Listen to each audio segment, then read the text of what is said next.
A Sagrada Escritura possui 73 livros, desses 7 são motivo de muita discussão. São eles: Tobias, Judite, 1 Macabeus e 2 Macabeus, Sabedoria de Salomão, Eclesiástico e Baruque. Os protestantes chamam-os de apócrifos, uma tentativa de desmerecer os livros.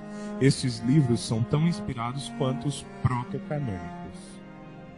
A palavra deuterocanônico significa catalogados em segunda instância. Esse termo foi cunhado por Sisto de Sena, que a usou para designar os livros cuja inclusão no cânon foi muito discutida. Já a palavra apócrifo significa oculto. Os livros de que falaremos fizeram parte do cânon judaico por muito tempo. O povo judeu não tinha nenhum tipo de aversão a esses livros. Somente no Sínodo da Jâmia, aproximadamente no ano 100, os judeus resolveram excluí-los definitivamente de seu cânon. Nesta mesma época, embora alguns usassem de trechos da Sagrada Escritura, a cristandade não tinha definido nada sobre quais eram os livros verdadeiros do Novo Testamento e Antigo Testamento. São Jerônimo, ao traduzir esses livros, não os considera canônicos, mas os traduzem da mesma forma, colocando-os no fim de sua tradução de forma jogada. Santo Agostinho de Hipona definiu no concílio regional quais eram os livros inspirados por Deus. Essa foi a primeira vez na história que tivemos algo formal na elaboração do cânon, da mesma forma que é o cânon católico. O concílio de Florença, que aconteceu no ano de 1439, vai reafirmar o que foi ensinado por Santo Agostinho pela bula Cantate Domini. E posteriormente o concílio de Trento vai novamente reafirmar essa doutrina. Como podemos ver, a escolha do cânon foi uma medida que exigiu séculos da Igreja, já que a mesma não podia se reunir antes do concílio de Nicéia, que antecede Santo Agostinho. Vejamos. Em 382 d.C., o Concílio de Roma regional definem o Antigo Testamento com os 7 deuterocanônicos. 393 d.C., o Concílio de Hipona reafirma o anterior. O terceiro concílio de Cartago reafirma os 2 anteriores. Em 417 d.C., o quarto concílio de Cartago reafirma os 3 anteriores.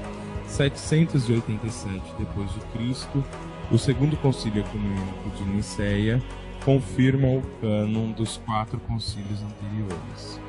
Em 1442 d.C., o Concílio Ecumênico de Florença reafirma explicitamente o cânon de 46 livros no Antigo Testamento. Em 1545 a 1563 d.C., o Concílio Ecumênico de Trento reafirma explicitamente o cânon de 46 livros no Antigo Testamento e fere de anátema quem os rejeitar. Durante a Reforma Protestante, Lutero traduziu a Sagrada Escritura inteira, mas quando discutia contra John Eck sobre o purgatório, ficou sem palavras ao ser refutado com o livro de Macabeus. Então ele oficializa a saída dos deuterocanônicos, dizendo que nem mesmo os judeus aceitavam aqueles livros.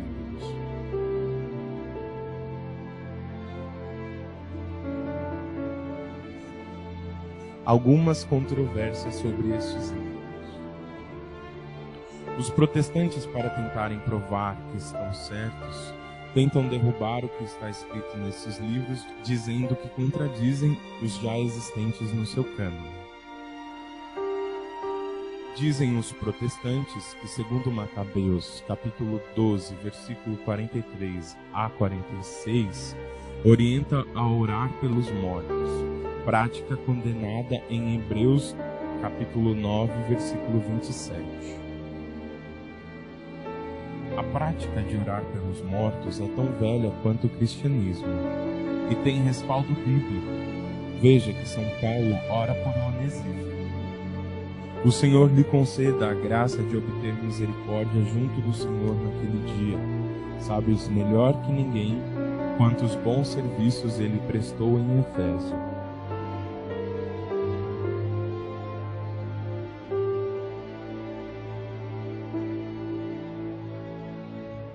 Dizem os protestantes que Tobias, capítulo 6, versículos do 5 ao 9, ensina um tipo de simpatia contra os maus espíritos, o que é condenado em outros versículos bíblicos.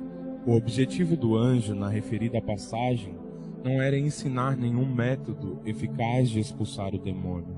Veja que em Tobias, capítulo 8, versículo 3, quando o demônio é finalmente expulso, não foi através do coração de Tobias, fel e fígado de peixe, mas foi o próprio anjo que o fez.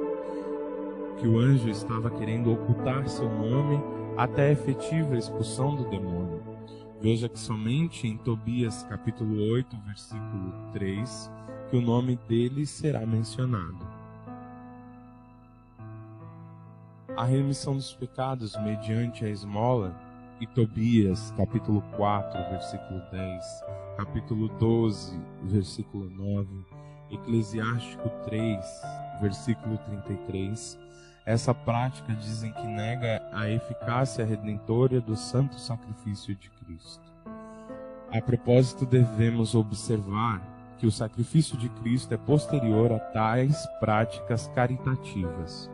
O livro dos Provérbios, capítulo 10, versículo 12, diz-nos que a caridade, porém, supre todas as faltas. Seria por isso necessário eliminá-la do cânon? O Novo Testamento ensina a mesma doutrina. Vejamos Marcos 9, versículo 41, Lucas 11, versículo 41. Jesus confirma o valor das esmolas juntamente com outras formas de caridade. Ver também Mateus 6, versículo 2. Quando deres esmolas, não façais como os hipócritas. Conforme 1 Pedro, capítulo 4, versículo 8, Atos dos Apóstolos 10, versículo 31. Existem várias citações dos deuterocanônicos nos protos canônicos. Por exemplo, em Mateus 22, versículo 23 ao 33, Jesus responde o levantamento dos saduceus sobre a mulher que se casou 7 vezes com 7 irmãos. Esta citação está no livro deuterocanônico, Tobias 6, versículo do 10 ao 15. Por que será que Jesus responde o levantamento em vez de simplesmente dizer: não sabeis que esse livro não é inspirado?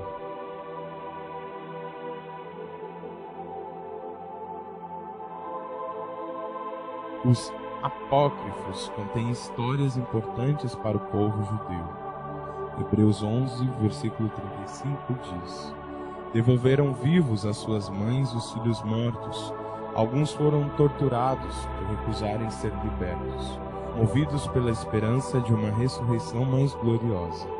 Ora, essa história do morto que rejeitou seu resgate para alcançar melhor ressurreição está em 2 Macabeus, capítulo 7. Hebreus seria um livro herege, então?